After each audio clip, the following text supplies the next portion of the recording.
तो नमस्कार दोस्तों, मेरा नाम रोहित शॉ है। करेंटली मैं आईआईटी दिल्ली के मैथमेटिक्स एंड कंप्यूटिंग ब्रांच का स्टूडेंट हूँ। और यार ये वीडियो बहुत ज़्यादा इंपॉर्टेंट एंड क्रिटिकल रहने वाली है आपकी प्रिपरेशन में, क्योंकि इस वीडियो में आपसे डिस्कस करूँगा best books, coaching, resources, material and modules to follow, जो कि एक बहुत ही ज़्यादा सब्जेक्टिव टॉपिक है। बट मैं इसमें अपनी पूरी कंप्लीट जो मैंने ऑनलाइन प्रिपरेशन करके आज आईआईटी दिल्ली में हूँ, मैंने इस जर्नी में क्या क्या फॉलो करा था, क्या क्या हर्डल्स मेरे साथ हुए थे जिससे मैं प्रिपरेशन में भटक गया था, एकदम टू द पॉइंट मैं बात करूंगा। और अगर आपको मेरा कंटेंट पसंद है तो आप लाइक करना, और अगर आपको मेरा कंटेंट पसंद ना आए तब मेरे को गाली लिखना कमेंट में, क्योंकि इसमें मैं अपनी ही 2 साल की जर्नी आपको रिफ्लेक्ट करके बताऊंगा ताकि आपका आईआईटी जेईई का प्रिपरेशन बर्बाद ना हो। और मैं पॉइंट वाइज इस वीडियो में चलूंगा। सबसे पहले आ जाते हैं कि यार बेस्ट बुक्स के अराउंड बहुत सारी कॉन्ट्रोवर्सीज है। MS चौहान करूँ, VK जायसवाल करूँ, N अवस्थी करूँ, SC वर्मा करूँ, I रोडोफ करूँ, A दास गुप्ता करूँ, ब्लैक बुक करूँ, कौन सी बुक करूँ भैया? तो मैं आपको बोलूँ, आपको इनमें से कोई भी नहीं करना। आपको झटका लगेगा सुन के कि ये भाई पागल बना रहा। आप मेरे को एक बार ट्रस्ट करो, इस वीडियो के एंड में आपको जो भी कंक्लूजन निकालना हो आप निकाल लेना। बट मैं as a IIT Delhi student, मैंने जेईई एडवांस क्रैक करा हुआ है ना, उस बेसिस में मैं आपको बताऊंगा कि आपको जेईई एडवांस या जेईई मेंस क्वालिफाई करना, आपको एक ही बुक को रिलीजियसली फॉलो करना होता है। मैंने बस एक ही बुक फॉलो करी थी, सेनगेज, जी तेवानी का मैथ्स के लिए और BM शर्मा फिजिक्स के लिए। केमिस्ट्री की भी सेनगेज मैंने फॉलो करी थी। और ये सारे जो बाकी सारे बुक्स है ना, MS चौहान, N अवस्थी, जिसमें आप कंफ्यूज हो जाते हो। आपको यूट्यूब पे बहुत सारी वीडियोस दिखती है कि भाई ये बुक है, ये एडवांस के लिए करना है, तो एक फोमो सा क्रिएट होता है कि एस्पिरेंट के मन में कि यार ये बुक नहीं करा तो मेरा एडवांस क्रैक नहीं होगा। एक बच्चा जब पढ़ाई करता है उसको दिन में 3 से 4 लेक्चर्स भी लेने हैं ऑनलाइन बैचेस के, साथ ही में उसको DPPs भी करनी है तीनों सब्जेक्ट के, जिसमें 15-15 क्वेश्चन होते हैं। 45 क्वेश्चन तो यहीं से DPPs से आ जाते हैं। उसको लेक्चर के नोट्स भी बनाने हैं, उसको लेक्चर का नोट्स का रिवीजन भी करना है, उसको मॉक टेस्ट भी देना है, और उसको ये सब करना है विद इन 24 आवर, जिसमें वो 8 घंटे की नींद लेगा। उसके पास 15 से 16 घंटे बचते हैं। क्या आप मेरे को ये बताओ, क्या ये ह्यूमनली पॉसिबल है कि आप इतने सारे बुक्स आईआईटी जेईई के लिए कर सकते हो?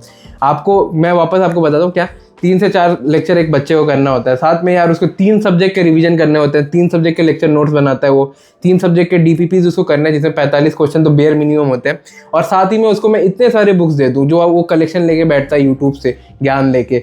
वो पहले क्या करता है ना भाई, उसको टेलीग्राम में जाके खोजेगा कि भाई ये बुक्स है, उसकी PDF डाउनलोड करके रखेगा जस्ट फॉर फैशन। वो करेगा नहीं, मतलब एक चैप्टर कर लिया तो कर लिया, बट उसके बाद वो फॉलो नहीं करेगा क्योंकि उसके पास टाइम ही नहीं होगा ड्यू टू दिस फैक्टर।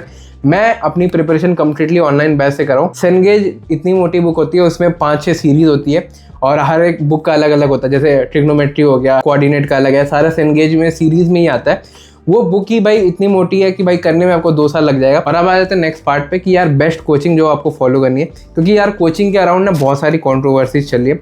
मैं आपको एक बात सीधी मुंह पे बोलूँगा कि यूट्यूब पे चलती है मार्केटिंग। यूट्यूब पे आपको कभी भी कुछ समझ में नहीं आएगा कौन सी कोचिंग अच्छी है, कौन सी कोचिंग बुरी है। आपको बस वहाँ मतलब आप भटकोगे बहुत ज़्यादा। और ये चीज़ मेरे साथ भी होती थी जब मैं बैचेस में प्रिपेयर करता था ना, कोई आके बोल देता था कि ये जो टीचर जिससे तू पढ़ रहा है वो अच्छा नहीं है ना। और उससे क्या होता है ना, सेल्फ डाउट होता है। और मैं आपको बताता हूँ कि क्या होती है एक बच्चे के साथ। एक बच्चा ऑनलाइन पढ़ाई करता है और उसका दिन अप टू द लेवल नहीं जाता, क्योंकि स्टार्टिंग में जब आप प्रिपरेशन करते हो ना, उस अकॉर्डिंग नहीं जाता। उसका कुछ ना कुछ मॉक टेस्ट में नंबर नहीं आएंगे, उसके अच्छे रिवीजन नहीं होगी, अच्छे से क्वेश्चन नहीं कर पाएगा।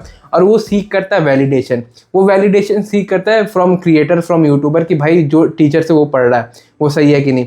और उसमें से अगर कोई बोल दिया कि भाई ये टीचर सही नहीं है ना, एग्जाम्पल के लिए मैं बोल रहा हूँ, उसका ट्रस्ट, उसका कॉन्फिडेंस और सब कुछ टूट जाएगा। उसको लगेगा कि भाई आज मेरी प्रिपरेशन बर्बाद है ड्यू टू दिस टीचर। तो कभी भी इस वैलिडेशन से मत जाना कि ये कोचिंग मेरी अच्छी है या कोचिंग मेरा बेकार है ना।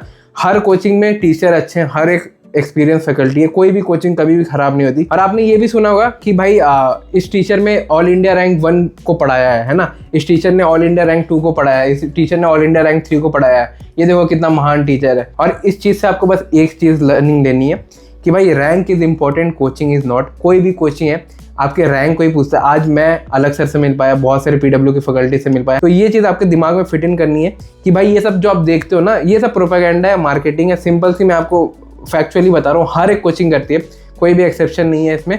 बट आपको वैलिडेशन सीख नहीं करनी। अगर आपका प्रिपरेशन खराब है ना, आपको वैलिडेशन सीख नहीं करनी कि भाई उस बंदे ने बोला तो ये टीचर खराब है इसलिए मेरी प्रिपरेशन खराब है। आपने मेहनत नहीं करी, आपसे लेक्चर नहीं हुए, आप एडमिट करो। आप जब मिस्टेक को एडमिट नहीं करोगे ना तो बहुत दिक्कतों को फेस करना पड़ेगा। और यही एक चीज़ है जो मैंने ऑनलाइन बैचेस से सीखी थी। अगर आपको इसका डिटेल रोड मैप चाहिए, मैं बस शॉर्ट में खत्म कर रहा हूँ कि ऑनलाइन बैचेस में कैसे पढ़ना है, तो आप मेरे को कमेंट्स में बताना, मैं अपनी पूरी जो रॉ कच्चा चिट्टा है सब बता दूंगा। और कंक्लूजन में क्या निकला कि कोचिंग कोई भी फॉलो करो, सारे कोचिंग एक ही है। ऐसा नहीं कि कोई कोचिंग ज़्यादा अच्छा है, कोई कोचिंग ज़्यादा खराब है ना। बस मार्केटिंग का गेम है, आप मार्केटिंग में भटको मत। और आप कोई भी कोचिंग हो रिलीजियसली फॉलो करो, आपकी रैंक निकलेगी।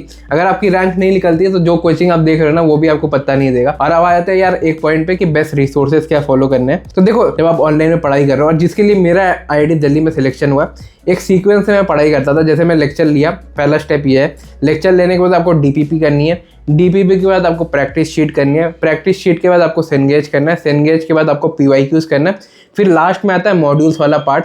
और मॉड्यूल्स के अराउंड बहुत सारी कंट्रोवर्सीज है, बेस्ट मॉड्यूल्स क्या है। तो मैं आपको बोलूँगा अभी के डेट में हर एक मॉड्यूल अच्छा है, कोई मॉड्यूल ऐसा नहीं कि खराब है। मैं बोलूँगा Cengage is more than enough for JEE advance. Module तक आपको बात जाने की पहुँचेगी नहीं।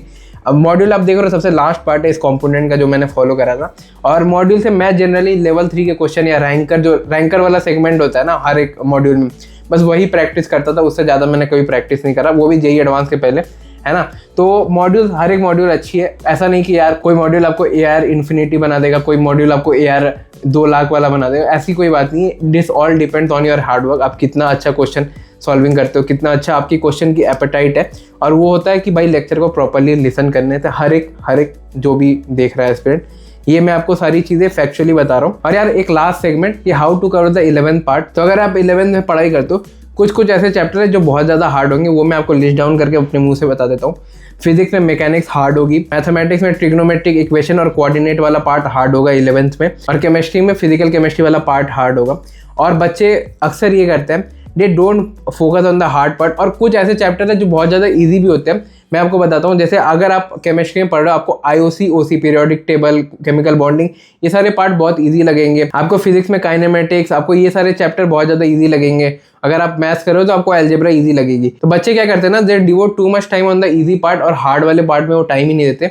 जबकि भाई आपको नॉर्मलाइजेशन करना पड़ेगा अपने टाइम को, आपको इक्वल टाइम दोनों हार्ड और इजी टॉपिक्स में डिवाइड करना पड़ेगा। और मैं रिकमेंड करूंगा कि आप हार्ड वाले टॉपिक्स पे ज़्यादा ही टाइम फोकस करो, क्योंकि उससे क्वेश्चन बन जाएंगे अगर आप प्योरली फोकस करते हो उस पर। मेरे एक भैया थे recently, all India rank 28 UPSC Rishabh भैया, मैं उनसे मिलकर आया। उन्होंने भी मेरे को यही बोली थी कि कोई भी कंपिटेटिव एग्जाम क्रैक करने का बस एक ही मूल मंत्र होता है कि भाई divide your time equally in all subject. मतलब हर एक चीज़ में, हर एक चैप्टर में, JEE में 70 चैप्टर आते हैं, आपको हर एक चैप्टर में इक्वल टाइम देना। ऐसा नहीं, फेवरेटिज्म नहीं करना। मैं रूडली बोलूंगा कि बहुत बच्चे ये करते हैं कि भाई वो फेवरेटिज्म करते हैं। जिनको केमिस्ट्री आता है वो केमिस्ट्री पे फोकस करता है, जिनको मैथ्स अच्छा लग रहा है अलजेब्रा वाला, वो मैथ्स पे फोकस करते हैं। तो फेवरेटिज्म कभी नहीं करना, इक्वल टाइम देना इक्वल चैप्टर्स को, जिससे आपका रैंक सिलेक्शन होगा। एक टॉपर हमेशा हर एक चैप्टर को अच्छे से करता है, और एक जो बच्चा जो रैंक नहीं ला पाता वो कुछ अच्छा कर लेगा, कुछ छोड़ देगा, कुछ में बैकलॉग्स क्रिएट कर लेगा। आपको हर एक को साथ में पैरेलली लेके चलना, चाहे आपका कितना भी टाइम लेना। और लास्ट एक स्ट्रैटेजी यही है कि YouTube पे स्ट्रैटेजी देखने से आपका सिलेक्शन नहीं होगा। आपको 10 से 12 घंटे रोज की पढ़ाई करनी है। कोई भी डाउट है आप कमेंट में पूछना, मैं डेफिनेटली रिप्लाई करूंगा। और हो सके तो इस वीडियो को बहुत ज़्यादा लाइक करना, बहुत ज़्यादा प्यार कर देना। मिलता हूँ किसी और वीडियो में, बाय।